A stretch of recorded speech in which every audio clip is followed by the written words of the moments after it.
her shoes on first. Yeah. Okay. Well, good evening. It is a real pleasure to welcome you to tonight's event, Women at the Edge, Gender and Beyond. This is the first session in our month-long Gender Justice in Disaster Inspiring Action Conference. My name's Amanda Kelly and I'm the CEO of Women's Health Goulburn North East. Before we begin our event this evening, I'd like to respectfully acknowledge the wisdom, living culture and unique role of the traditional custodians of the unceded lands on which we meet this evening. For those of us at the Wheeler Centre, we're meeting on the lands of the Wurundjeri and the Boonwurrung people of the Kulin Nation. I pay my respects to elders, past and present, and to any First Nations people who are here today. One of those that is with us is Nawit Dr. Carolyn Briggs AM, and I would like to invite her to speak to us. Thank you, Auntie Carolyn. Thank you. Well, that's a lovely intro. I think I get lovely intros in this beautiful place known as the Wheeler Centre. And it is Gender Justice in Disaster and Inspiring Action. I've been very privileged to look at a lot of things, that, particularly in the Melbourne Awards when we were selecting young people taking action during COVID. And there was pretty inspiring young people around Melbourne, because we're in Melbourne. But it was wonderful to even get that status for young people who put a lot of energy into supporting people who were on the margin and needed a lot of support during COVID. And it was beautiful just reading how they saw themselves being inspired and supporting young people and homeless people during the pandemic. And I'm very proud that I'm a person from Melbourne, even though we're in the northwest, is it? Northeast, northwest, all these wonderful, inspiring ladies, but my colleague over there in RMIT. So when I'm there, and it is taking that presence and an opportunity, and I'm very honoured to be amongst these amazing women who will hopefully inspire us all. I know they will. Look at them. Like they said, my name is Carolyn Briggs, and I am one of the traditional owners of country, or custodians of the country in which we stand today.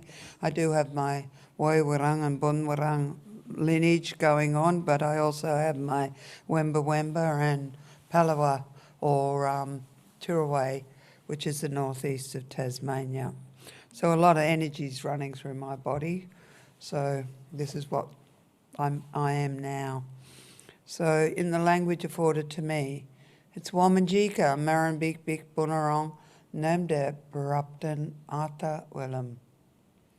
Come with a purpose to our beautiful home, the lands of the two great bays.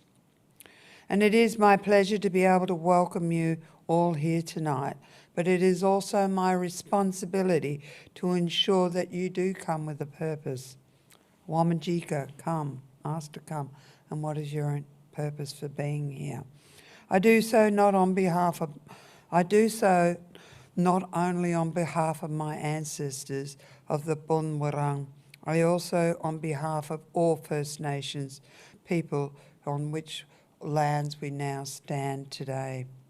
The First Nations peoples across Australia all shared a special connection to lands and waters of their ancestors that has not been disconnected from since millennia, despite the dispossession, the displacement, the discrimination that we've all experienced over the last 230 years. These connections date back to our creation stories.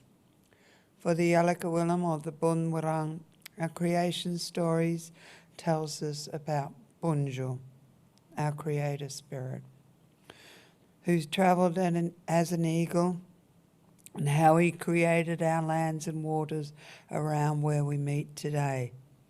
He also created the Kulin people, and he taught them about the circular relationship that they have with these lands and waters in order for us to be taken care of by the land, or Bik.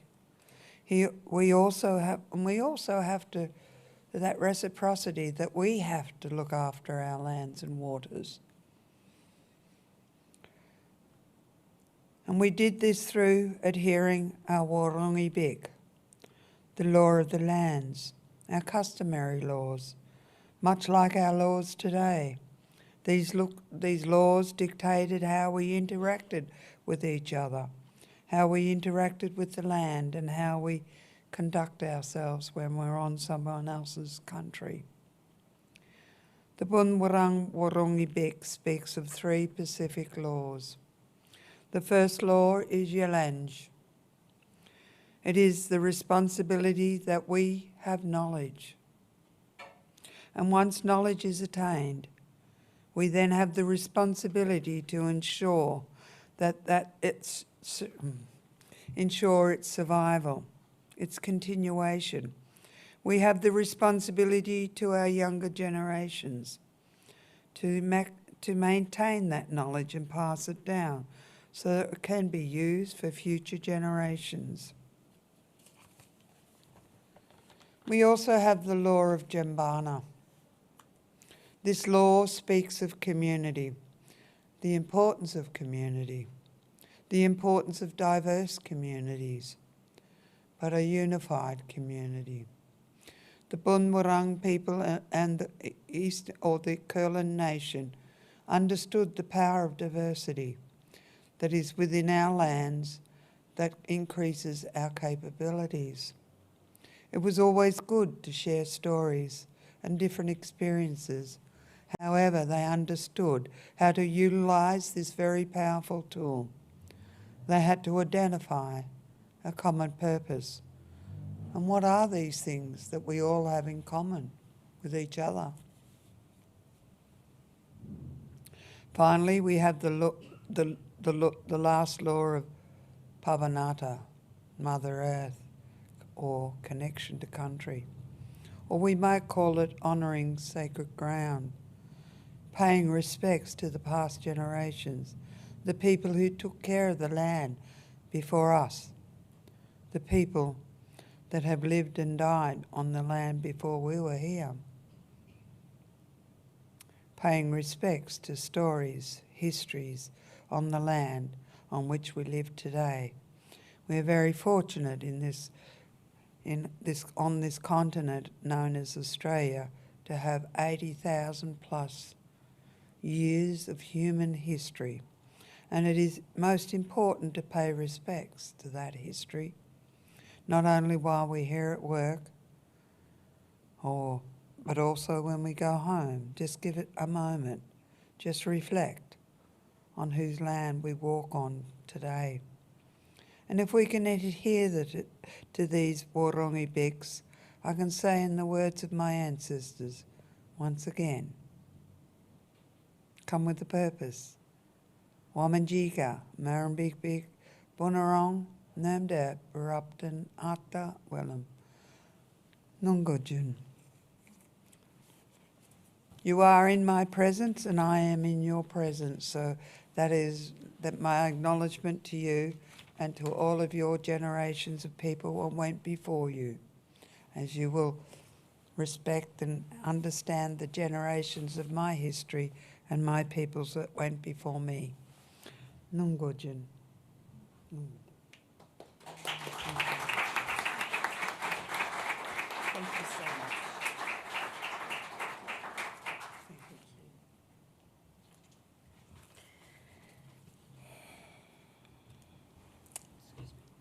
Thank you, Auntie Carolyn. That was beautiful, and I thank you for your welcome most sincerely. I want to reflect on our purpose for being here. we are here thinking about our land and how we interact with it, and we are looking at gender justice.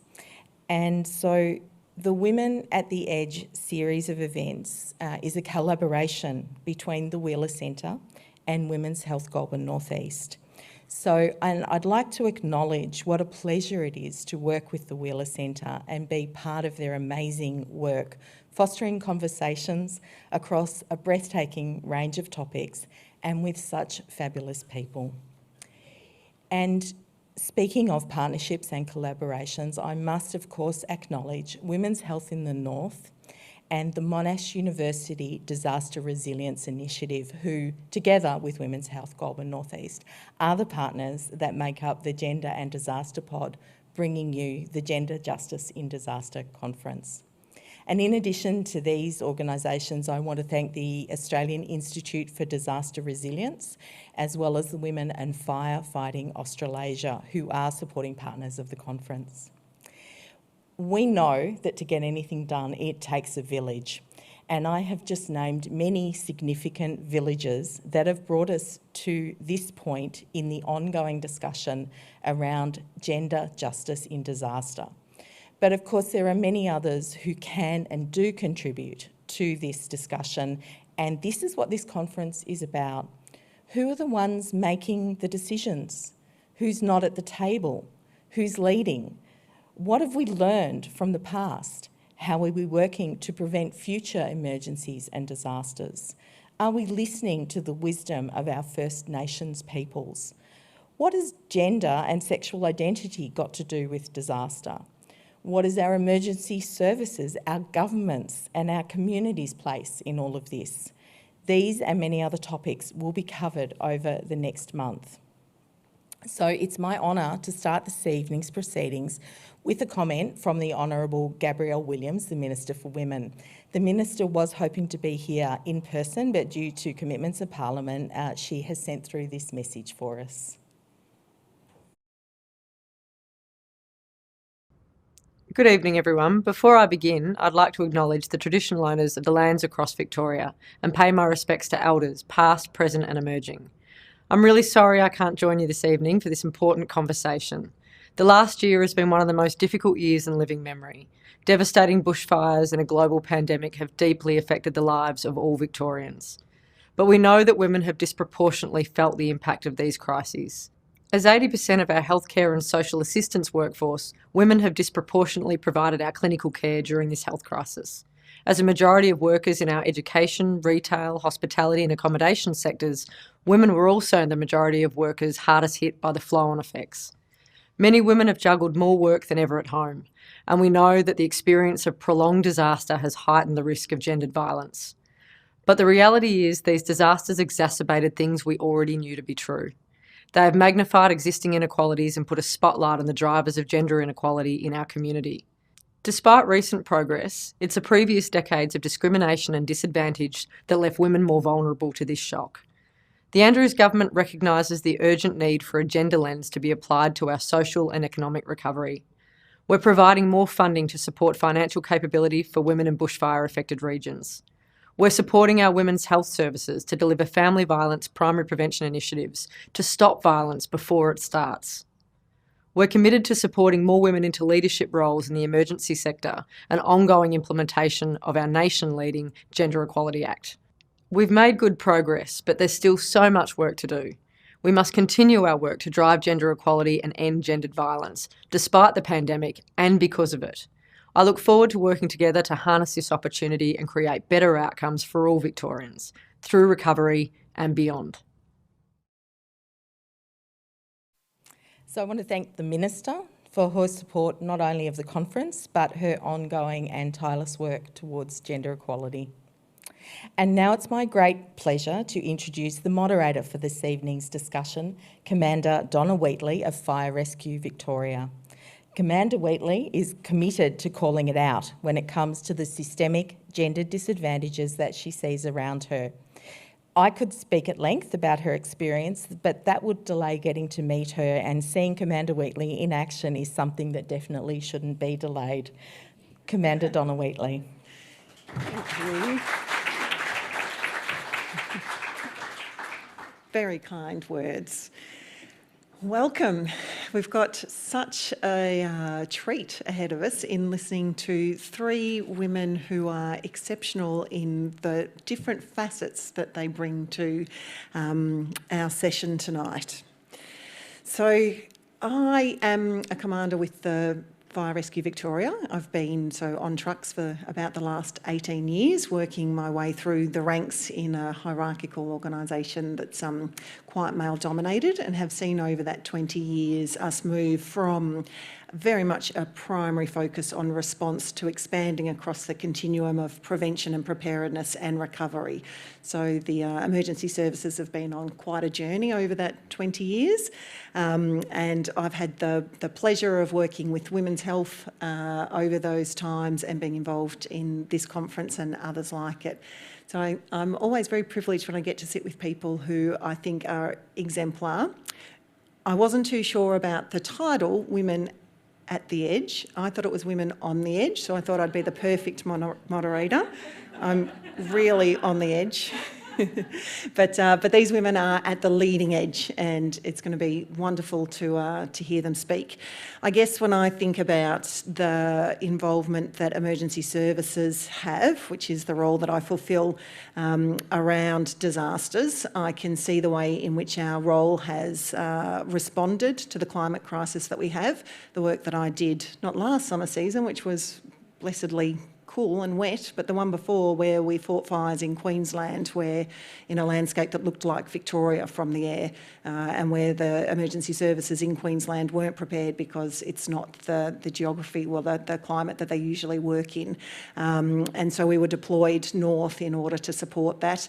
We moved our way down south to New South Wales as the impacts hit there harder than we've ever seen before, and then came into the bushfires in Victoria and spent quite a lot of time down at Gippsland. So from boots on the ground, seeing the impact of that climate difference, it is affecting the communities, the volunteers that we put ongoing pressure on over generations, and the services that are paid to be down there supporting the local communities. And I can never speak about my opportunities to be in those situations and work with communities without acknowledging the privilege of my uniform.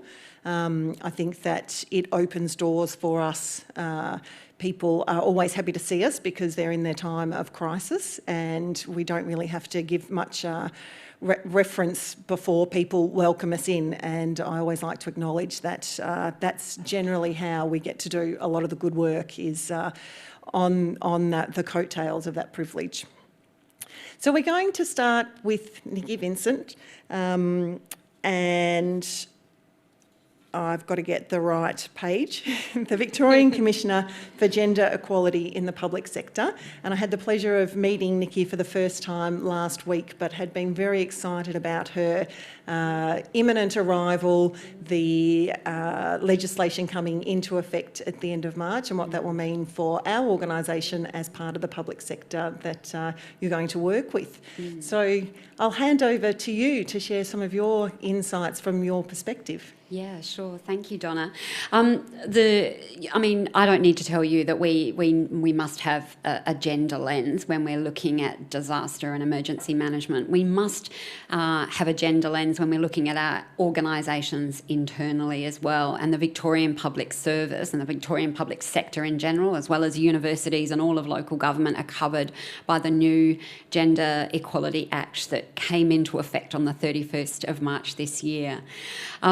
And that requires the gender lens that I was just talking about. So the Act, as of the 31st of March, all organisations covered by the Act, so 300 plus, some 380,000 workers, 11% of the Victorian workforce, Every organisation covered by the Act must undertake a gender impact assessment of every policy program or service, new policy program or service they provide that has a direct and significant impact on the public. And any revision of any or review of any existing policy program or service. So when you think about that and we talk about emergency management, that requires that everything that we do in emergency management that has a public impact needs to have a gender impact assessment done on it. It's not just gender, it also requires organisations to look at the aspects of identity that might intersect with gender and compound potential disadvantage or discrimination, such as Aboriginality, other race, age, disability, religion, LGBTIQ and so on.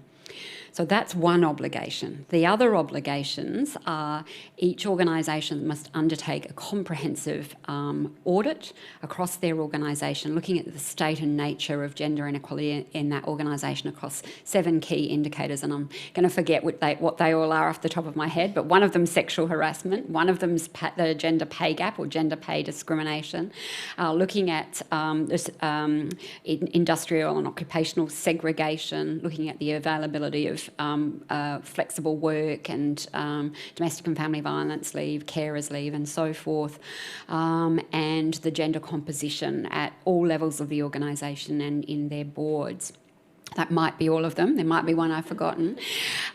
So having conducted a comprehensive audit, they then have to go to their workforce and in consultation with their workforce, with their governing bodies and with their union reps in those organisations, they must develop strategies to address those gender inequalities in that organisation. They put those into a gender equality action plan and that must be submitted to me along with their data by the 31st of October this year. That will then be published. So each organisation is required under the Act to publish their data and their action plan, and then they must report, and I will publish them as well on my website, our website, and then 2 years later they have to provide me with a progress report, and that again will be published. So there's a level of transparency that we haven't seen in equality legislation ever in Australia. And then on top of that, there are some compliance powers that I also have. So if organisations don't make material progress or they don't comply with their obligations, I can intervene either with them informally to try and help them along. I can issue a compliance notice. I can tell the minister that was just up there talking, Minister Williams, about them and have her intervene. I can name and shame, and if all else fails, I can take them to VCAT and get an order directing them to comply. So I hope I never have to use those powers, but it's great to have them there if I do. But it's going to mean an incredibly important changes inside of organisations and in the work that these organisations do. And so it should. It's about time. This is now not a nice to have, it's a must have, and it's not before time, as I said.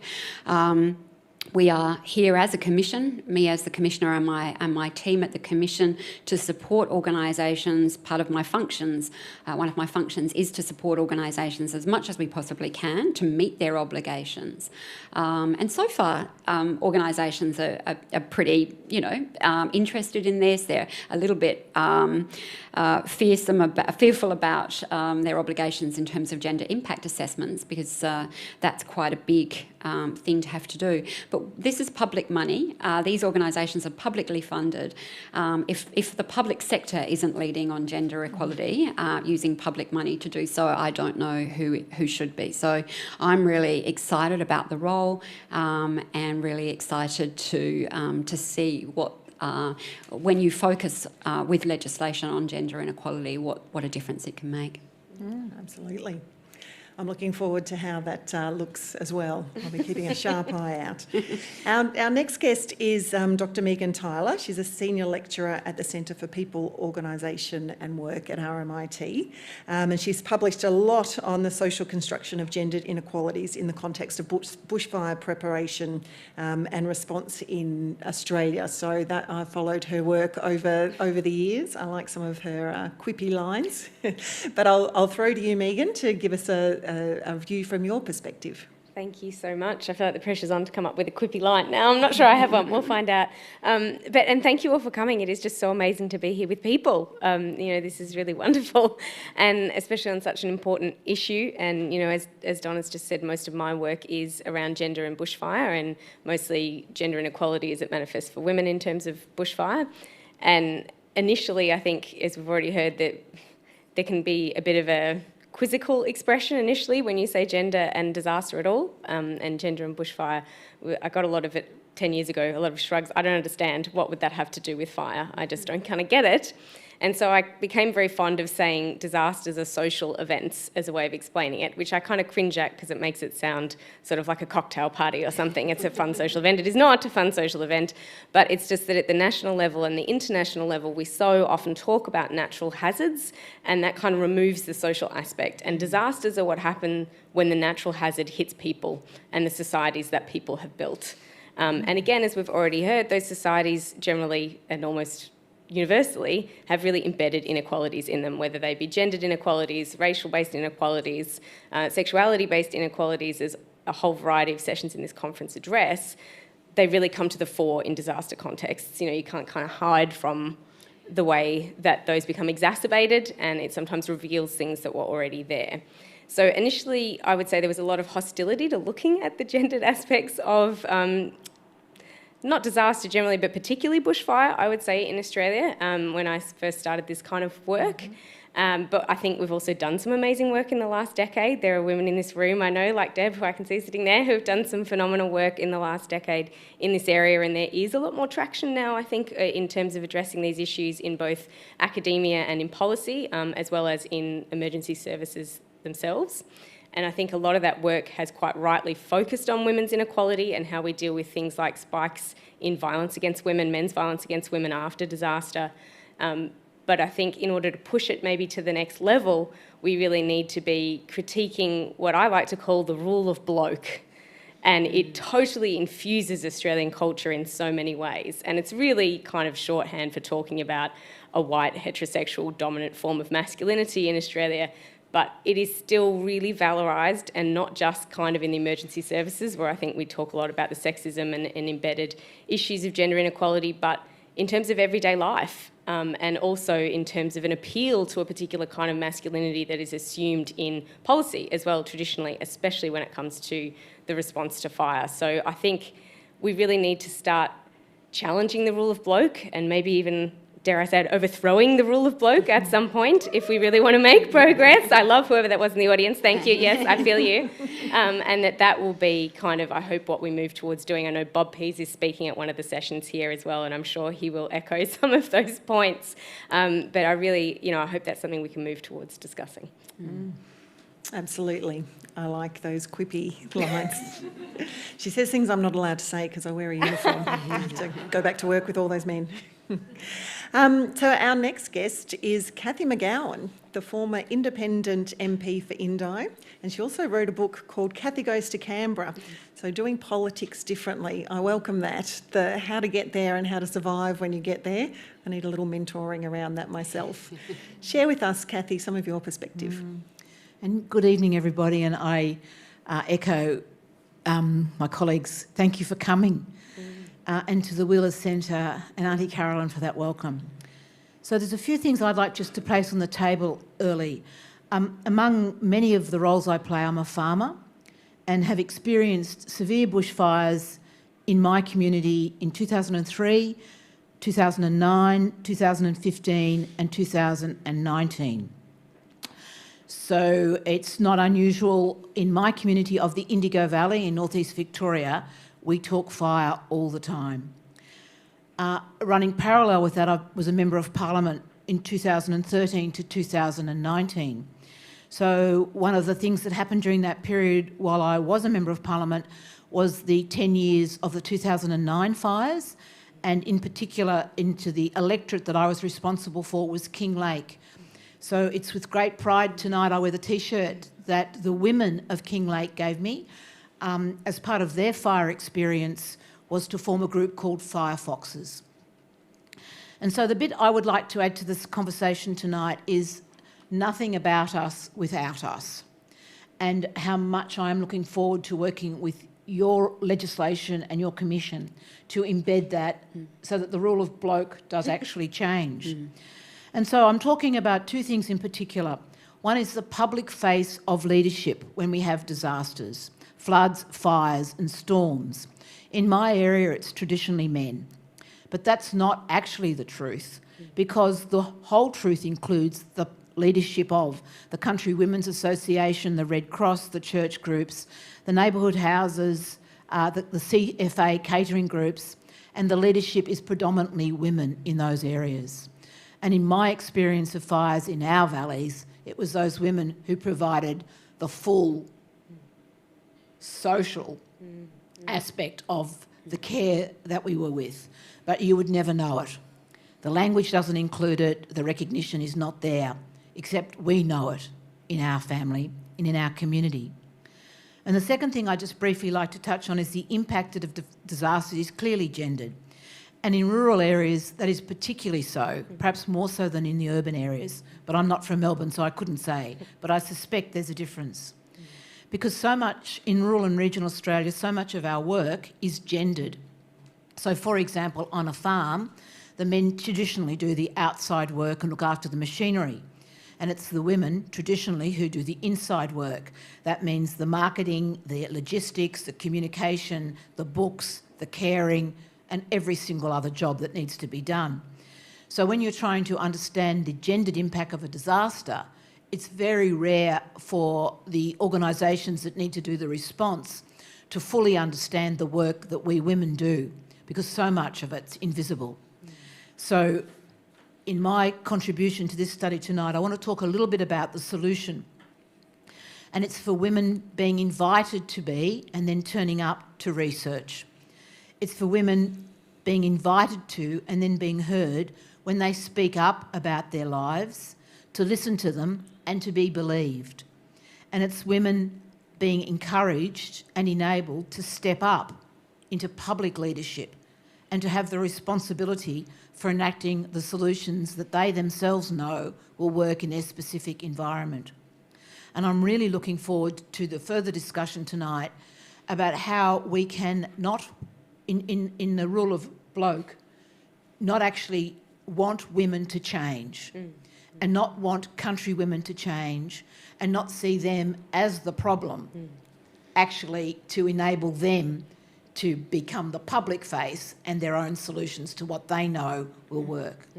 And so when we reorganise our institutions around that, it's actually about the liberation of the diversity of the gendered nature of our work. So I'm really looking forward to tonight, but to the continuation of this discussion, so that we don't actually waste our time on this conversation, that we're from here on in effective. We don't spend our time doing busy work and fluffing around the edge. We actually apply the knowledge that we've got and bring the women that are in my constituency, which is rural and regional Australia, to the table. And so in just conclusion of my opening comments, I am just so delighted with North East Women's Health partnering, because that's country, partnering with Wheeler, and you can't get more city than Wheeler. And it's just an absolute, I can't even imagine the work that's gone on in the background, but it just gives me great hope that we are now at the cutting edge of actually doing the change that needs to be done. So thank you. Absolutely. Fantastic perspectives from three different angles, and you can see the threads running through, and I guess Nikki, you said that it's, not a nice to have. I think that we've had a number of years where it's been the needed to have, and we still didn't do it. Yeah. And it really is a must have now. And for me, I feel a great sense of expectation and sort of that labouring about to birth. We've been going through some transition, and I feel that when there are events like this and we're having the conversations and women are being increasingly heard, that we need to keep speaking and need to keep encouraging the organisations to listen. I think somebody said something about the problem. If we ask women to speak and then they speak about the problem, often the person raising the problem is seen as the problem. And if you're only, say, 4% of a workforce, there might not be so many people speaking up. And so that support as people are invited to speak, to be heard, deeply heard. Yeah. I'm very relieved that we have some time after the session for networking, and I'm sure that people will be getting buttonholed, but we've got a bit of time for some questions from the floor. So I know that there are people with microphones out there. We've got some highlights, so I'm not too sure if Amanda might be able to see some hands up that I can't see, but there's a roving mic. No hands at the moment. Well, how about we've got a lot of conference attendees online, and acknowledgement to the people who are streaming and will see this after the event. So one that was posed in our RSVP was a question actually for Nikki, was about the emergency management sector tends to think of gender in quite a binary form, as in men and women. What hope do we have that they will be more cognisant with more nuanced notions of gender prior to the new legislation kicking in? Well, it's a great question, and that's one of the things I'm very excited about, because it's the first time that intersectionality has been enshrined in legislation, in equality legislation in Australia, another first. And it requires that where the data is available, and it may not be available currently, that organisations use that data when they put their gender lens over their policies, programs and services. They also try to apply an intersectional lens as well, and that likewise that they look at that data within their organisations. And a lot of organisations have freaked out about that and said, well, we're not collecting it and there are privacy issues and so forth, and we understand all of that, and there are ways around the privacy issues that we're working through at the moment. But what I'm saying to organisations is, if you don't have it this time around, what I'd like to see in your Gender Equality Action Plan for the next, for this time, is how you're going to begin to collect that data, so that intersectionality begins to be a part of business. Thinking about intersectionality begins to be a part of business as usual for organisations. So it's not just gender in a binary way, it's that complexity, that multifaceted and complex, and the complexity is taken account of. Fabulous. I'm really excited to see that in legislation, and I've spoken to a lot of people who do sort of say, gender isn't just men and women. And I think that when there's a binary, the othering is a real risk. So, for me in my organisation, we have paid versus volunteer firefighters, or men versus women, or uniform versus corporate. So when there's only two, you can do othering. So the education piece and the speaking up that I've really appreciated from our community, and particularly younger people. I have a daughter who schools me on these things regularly, that it actually shows the spectrum, and that you can't say I'm here and you're there. It's like we're all somewhere in between. Yeah. It reduces that risk of othering, which I think is great. Yeah, absolutely. And I think it just begins, for those that don't understand this already, that much more nuanced and complex understanding of gender and all of the things that intersect or compound to create additional disadvantage often. So can I ask a question about this? So how is the education going to happen? Because I can just imagine my Indigo Valley Fire Brigade are going to find this incredibly complex. Yep. And they don't have their perhaps daughters schooling them in it. So can you talk to us a little bit about, and from the educational institutions, about how, and I'm going to put myself into that community perspective of farming woman, how do we go, not only to learn about it, but also we want to be partners in it. Yeah. So how does that participation and learning happen? Yeah, so we are currently rolling out workshops for all of the defined entities. So every single one of the 300 organisations covered by the Act has been told about the workshops and can sign up and send people in their organisations along. We're recording them so that if people can't get along to them, they're on our website. Those recordings will be on our website. We've developed comprehensive guidance materials for every obligation under the Act that are available on our websites, and we've run roadshows where we've met with 1,000 people in the organisations right across the state. So I don't think anyone can say they don't know about it, and there is everything that they need to get started on it. And we also then encourage people through our inquiries line to get in contact if they're challenged by that or they need further development. We also have a panel of providers that we've screened and that are accredited, in particular areas to deliver training and to deliver consulting to any organisation that needs a bit of extra work as well. That's at organisations' own cost, whereas we've been providing everything else for free. But for those organisations that need a bit more help, they can go to those the panel members and bring them into their organisations.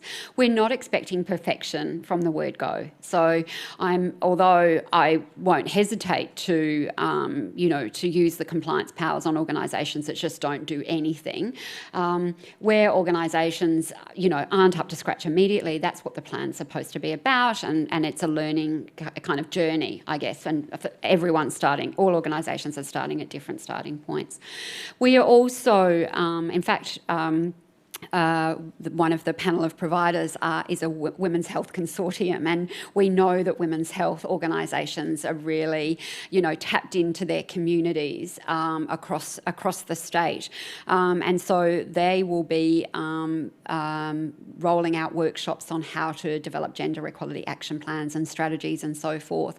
And they're also available to assist organisations that need it in their particular areas, and we're working very closely with them. And we've got a lot of other partners as well, so we're not doing this on our own, and as I said, we're not expecting perfection the first time around. Can I just add something to that? I think that's so important too in the way it creates a norm, and I think that obviously legislative change is hugely important in that, but I don't think anyone's actually dropped, dare I say it, the F word tonight, feminism. Grassroots movements, feminist movements for change have historically been, according to studies from a whole variety of places around the world, the reason why we get this change in the first place. The reason why we see this wonderful endpoint has been women, as you say, voicing their concerns, making an understanding of their lives heard in the public sphere. And I think we need more than to talk about organisations and change within organisations. We need to talk about cultural change as well and what that would look like. And so it's not just that women aren't in positions of leadership in politics or within relevant emergency management organisations, it's that we devalue women's knowledge.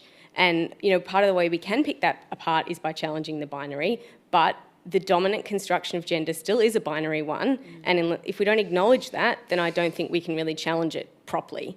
And that still valorises men and things men know just by virtue of being men. And in the bushfire context, that has historically been the idea of standing on, the roof of your house with a hose in thongs fighting a fire is a great idea. That's kind of been the cultural valorisation of that. And we had a policy that actively encouraged people to do that. Not exactly like that, a much safer version, obviously. But women, by far and away, preferred early evacuation. And we had education programs that went out to try and convince those women they were wrong. And we had pretty much the highest death rate for bushfire anywhere in the world.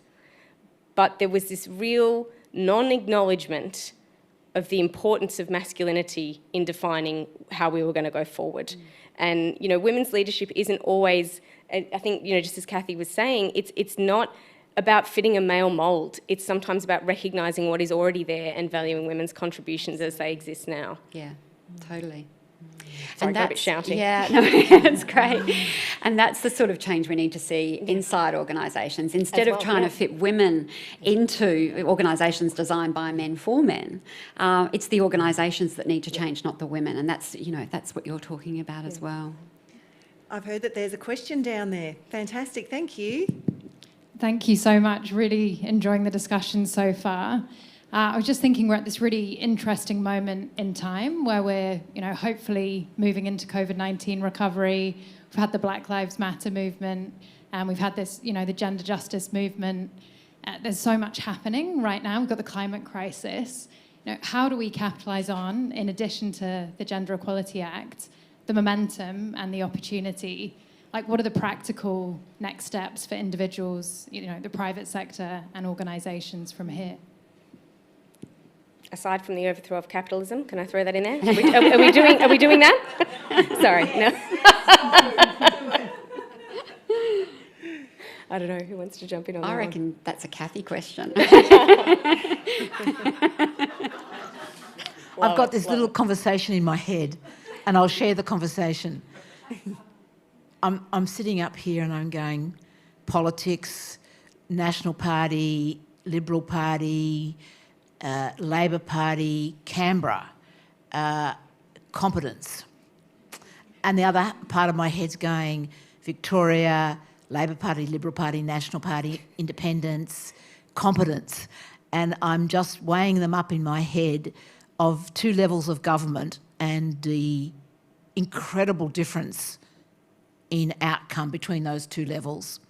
So that's what I'm thinking. And so in answer to your question, I think the middle way forward to me, and this is a very practical thing I'd like you to think about, is the level of competence of our federal, in particular at the moment, representatives, because I think they're letting us down, and I think they get away with being less than ideal because community doesn't ask more of them.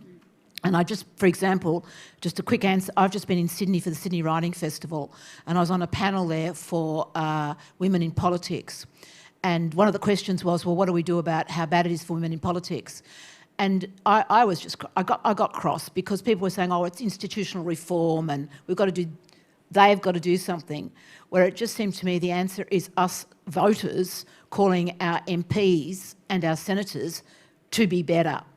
And they get away with being less than better because we don't ask more of them. So next time you're watching your TV set and you're complaining about the federal government, just have a think who your local MPs and the 12 senators from Victoria, and ask yourself, well, have you actually called them to account? Did you do anything about what's happening, about all those things that you've just raised? And have you asked your federal representative what they're actually going to do about COVID recovery? Because I actually haven't heard it. I've heard injections. I have heard nothing coming out of Canberra in any way, shape or form about the social, I'm going to almost cry, the social disaster we have experienced across this nation, and who is doing any learning from what's happened in we know in our communities about disaster. It doesn't have to be a bushfire. We know the gendered impact of it, all the research that you've done. And there is nobody in Canberra is talking about it. They're still in now. So I just get so frustrated by this because we are not calling them. I mean, I don't even think they know they're not doing recovery. I think Morrison thinks he's doing it. I'm sure Hunt thinks he's done it. He hasn't asked his wife about it yet. But I don't mean that. She'll tell him. I don't want to be sarcastic about it because we fall into that. We fall into that space of actually demanding of our Canberra leadership something better, and I call on the minister to actually. I don't understand. Is there a national organisation of ministers for disaster recovery?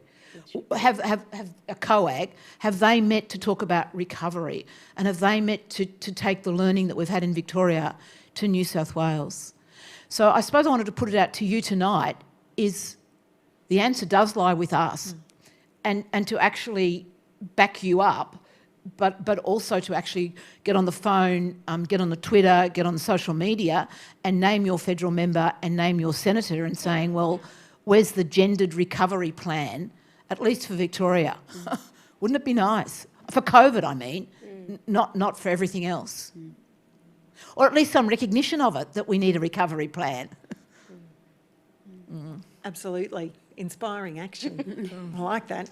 Every one of you, I'm expecting to see something coming through. We have another one. Is anyone tweeting tonight? Deb, are you tweeting? Get rowdy. She is now. A question about halfway back there, I think. Can you stand up and tell us your name as well? Hi, I'm Georgia. Thank you to the panel members. It's been really brilliant. I guess following on from the practical steps a bit, we've talked a lot about how this is a journey and it's a continuum and we're continuing down the line, hopefully towards gender equality. And I was just interested in if in all of your respective areas, and maybe bushfires is a good one to focus on, if there are other models out there that of people who are further down that journey than us, who have taken practical steps that we can learn from, like the Scandinavians seem to do everything better. Do they have an amazing fire and rescue service that does this better than we do? I'd just be interested if there are any examples that you know of. Can I just start on that one? I think that's a fabulous question, and I work with people from all around the world who find Australia exceptionally insular in this regard. And there's a sense that it won't work because it's not in the Australian context kind of response to a lot of things that are international in the disaster space. But one of the things that really struck me when I moved into this kind of research was that elsewhere in the world, women's knowledge is valued by a lot of the kind of development services and emergency management services that are on the ground. So not so much the people who are actually dealing with the disaster day to day, but kind of at the strategy level or the community outreach level, because on average, marginalised people, including women, are more risk averse. And it's what they call in risk studies the white male effect. That men tend to, particularly men of dominant social categories, tend to overestimate their own abilities, and it's kind of a better than average effect issue as well. Think that they're more able to handle it than anyone else, and as a result, they downgrade risk to a level that is actually not objective. Marginalised groups of various kinds, but including women, tend to do the opposite. And so these organisations internationally had harnessed women in particular as being able to change the overall strategy of their household and even their local community. And I feel like it was just such a stark contrast to here, where women were basically told, you're wrong and you're imagining it and you're a bit silly. And that, I think, was really interesting to me, that they were already kind of doing that elsewhere. And I think we are slowly maybe edging towards viewing things through a different lens. But certainly, we could do much, much more to learn from international examples. And I think there is more engagement with that research, and even at a policy level, but we've got a lot to do. Any place? Or, yeah, any place or any country or any model in particular? There was a lot post-tsunami in South Asia in particular, where that just became the norm, that targeting women. Because I should also say, women are normally disproportionately killed in disaster worldwide for a variety of reasons. Sometimes that they can't kind of freely move, or they have more restrictive clothing, for example, which is a big issue in floods and tsunamis. So it was actually internationally quite extraordinary that we found men die at a higher rate than women in bushfire. It really was an international outlier. So I think there are those interesting comparisons you can make. There are people with almost immeasurable experience in disaster, in really disaster-prone locations like Bangladesh, for example, parts of Indonesia, that suffer disasters at extraordinary rates that are only increasing with climate change, of course. And we could be looking elsewhere. I mean, the same with COVID, right? We had this sense of there being a real Western superiority in how COVID was addressed, but you look at what happened in the US, you look at what happened in the UK, but you can compare that to somewhere like Sri Lanka that handled it exceptionally well by comparison. And there really is a lot of, I think, lack of reflection on that kind of, for want of a better way of putting it, white supremacist capitalist patriarchy. Thanks, bell hooks. Sorry, I'm done. There we go. Gosh, fascinating. I think the issue of representation in organisations, so I can speak from the operational slice of the pie, and I know that Emergency Management Victoria has tried to broaden that and done some work with Women's Health around actually putting a gendered lens on some of their meetings. But when you get down to the people who are in the uniforms in the control unit, I don't know if it's that they really do just zone out on the tone because it's a woman's voice and they're not at home where they have to listen to a woman apparently. But I've watched women's voices not be heard in emergency management teams, and that's because there's one or two in the room, and thing said 4 or 5 times by a woman, and then a man says it, and all of a sudden everybody hears it. So the range at which people can hear as well in that operational avenue, I think, is important. In responding to the, how do we go from here, and I have the same reflection about the BLM has helped the women, Black Lives Matters, has helped the work, the women's kind of efforts as well, and I think that women's efforts can help in the Black Lives Matters, and that we can, it's sort of a cyclic, I don't know, something about energy into it, about real collaboration. Emergency services are very competitive, hierarchical, privileged positions, and so when we talk, we work as one. I often challenge that when EMV say that. I don't think that they know what collaboration is yet. I almost tweeted that today, because wasn't it the International Day of the Firefighter? Yes. And it was the same, like we all work as one. And I thought, well, no, if you're a woman, well, you're really likely to get sexually harassed. It's that kind of, there's a real lack of recognition still. Between services, we're better. So that's still the competitive nature of it. And I see that play out on the ground day to day at the moment. So I can't say too much because I'm still employed by the fire service. My opinions are my own. Can I just add one organisational example to what you said about women being more risk averse? And BHP has discovered this as they, really are pushing to move towards 50-50 representation in what's been a very male-dominated organisation. What they've found as they've increased the proportion of women is that their safety has gone up extraordinarily. Like it's had really big flow-on effects for work health and safety in that organisation. So it backs up what you say at an organisational level. Absolutely. Definitely. And we've got one more question towards the left there. I've got a roving mic with our last 4 minutes. Hi, kia ora, my name's Guy. I have a question to the gender diversity issue that you brought up before, just around representation. You said the education panel going out available to communities to understand how we relate and what the education is in this space. I'm interested who is providing this education and how that's occurring, because I operate in transgender Victoria and gender diverse spaces in Victoria, and I'm interested as to who's communicating this information, because it's from my understanding it's not from our community, so it's interesting that clearly funding and a whole lot of stuff has gone into the dissemination of this information when the gender binary is such a complex issue. Who are these bodies that are educating us? I think that was reference to the resources that you have available around education. Yeah. I thought it was the fire services going out, and are they representative of the community? Because the answer is no, obviously. But can we clarify that? Yes, Guy. Yeah. Were you talking about, Nikki referred to some resources when Kathy said how we're going to educate people? She referred. Yes, you spoke to the difficulty of rural communities taking on this new understanding of the diversity of gender, because we know how difficult that can be. Who's fronting this education, and who's passing on that information? Yeah. So the bit of the world that I control in this is public sector organisations. So it's not whole communities. What we're doing is training those organisations that come under our Act to actually go out and consult their communities around any programs that are public facing and have a significant impact on the public.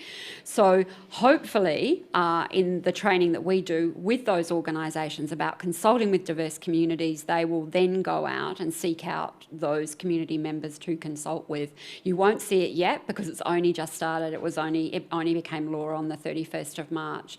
But that's what I hope the end point of this will be, that you will see a lot more consultation of diverse communities in their use of public money to provide public service, because that's, if they're using public money to provide public service, they need to meet the needs of all of the diversities in their community. Hey, Guy, maybe I can just see an economic opportunity there for your organisation and colleagues to very quickly put a consultancy together and be really expensive.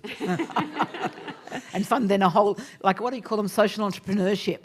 You know, charge a huge amount of money to some groups and use it to sort of Robin Hood and cross-reference a whole lot of other people. Definitely. We need to be listening to the communities. With 1 minute to go, I'm going to invite Amanda back up. Some great questions. I look forward to following up some of those over the networking.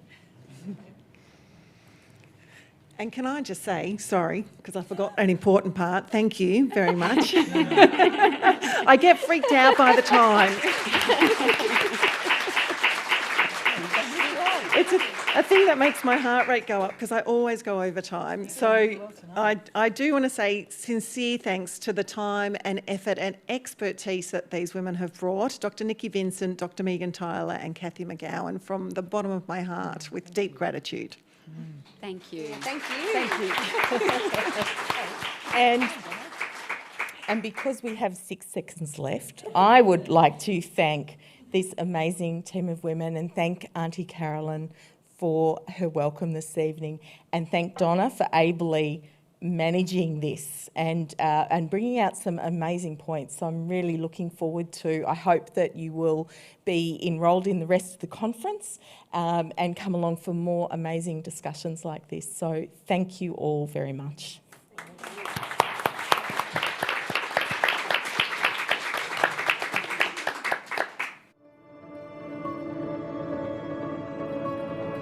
Visit wheelercentre.com for the best in books, writing and ideas from Melbourne, Australia and around the world.